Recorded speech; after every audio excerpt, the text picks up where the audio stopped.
বাচ্চারা খুব দুষ্টু, খুব দুষ্টু, খুব দুষ্টু।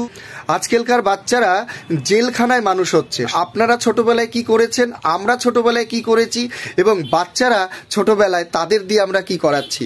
হ্যালো ফ্রেন্ডস, সন্দীপন এন্টারপ্রাইজে আপনাদের স্বাগত। আমার এই দোকানে শুধু খেলনা খেলনা খেলনা, গিফট গিফট গিফট, চারিদিকে গিফট। দেখুন, আপনারা দেখতেই পারছেন এইখানে চারিদিকে গিফট আইটেম এবং চারিদিকে খেলনা সামগ্রী বাচ্চাদের। আর এই দেখুন এত এত জিনিসের এত এত রকমারি খেলনা এবং গিফট চারিদিকে সাজানো। আর প্রায় 1000 আইটেম আছে আমার এই দোকানে। তারপরেও কাস্টমাররা এসে বলে, দাদা এই জিনিসটা নেই, যেটা নেই সেটাই চায়। তবে একটা বিষয়, প্রায় কাস্টমাররা এসে আমাকে বলে থাকেন যে বাচ্চারা খুব দুষ্টু, বাড়িতে বস্তা বস্তা খেলনা, এত খেলনা এত খেলনা, বাচ্চাদের প্রতিদিন খেলনা খেলনা বাচ্চাদের কিনে দিতে দিতে আমরা ফতুর হয়ে গেছি। এরকম কিছু গার্জিয়ানরা এসে আমার এই খেলনার দোকানে এসে বলে।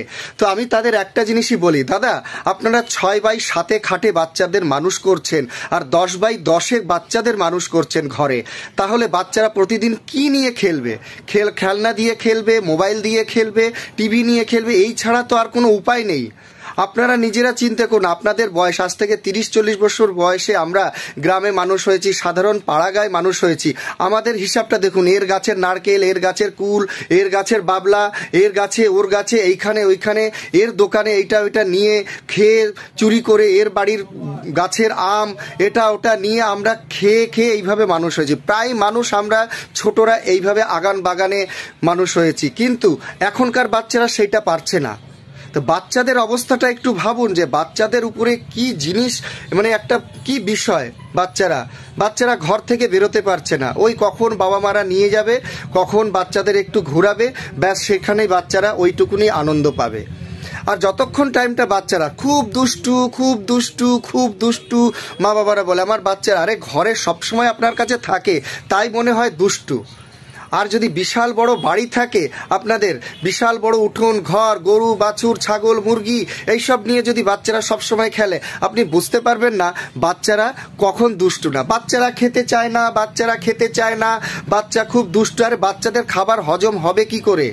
বাচ্চারা দৌড়বে, ঘুরবে ফিরবে এদিক সেদিক, বাচ্চারা নিজের মনে খোলা মুক্ত বায়ুতে, মুক্ত মাটিতে, এই যে মাটির সাথে একটা কোনো বাচ্চাদের টাচ নেই। নিজেরা একটু ভাবুন যে আপনারা ছোটবেলায় কি করেছেন আর বাচ্চাদের কি করাচ্ছেন, কিভাবে মানুষ হচ্ছে বাচ্চারা, এই ব্যাপারটা একটু ভাবুন। বাচ্চারা কত আনসেফ, মনে হয় যেন জেলখানায় মানুষ হচ্ছে বাচ্চারা। আজকালকার বাচ্চারা জেলখানায় মানুষ হচ্ছে। সব কিছুই দিচ্ছেন, খেতে পড়তে সব কিছুই দিচ্ছেন, কিন্তু বাচ্চারা সেরকম বদ্ধ জায়গায় মানুষ হচ্ছে। আপনাদের নিজেদের যা ইচ্ছা সেইগুলোই বাচ্চাদের দিয়ে পূর্ণ করতে চাইছেন। একটু নিজেরা ভাবুন, আপনারা ছোটবেলায় কি করেছেন, আমরা ছোটবেলায় কি করেছি, এবং বাচ্চারা ছোটবেলায় তাদের দিয়ে আমরা কি করাচ্ছি।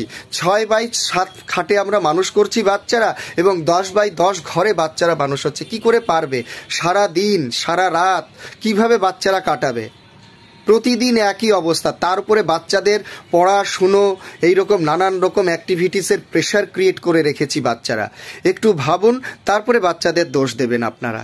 আর এই দেখুন বাচ্চারা খেলনা নেয়, এই যে নানান রকম কথাবার্তা, এই জিনিসগুলো আমি বুঝতেই পারছি যে বাবা মারাও এইসব খেলনা দিতে দিতে এক পয়সায় মানে কি বলবো লুজার হয়ে যাচ্ছে, পয়সা কম হয়ে যাচ্ছে।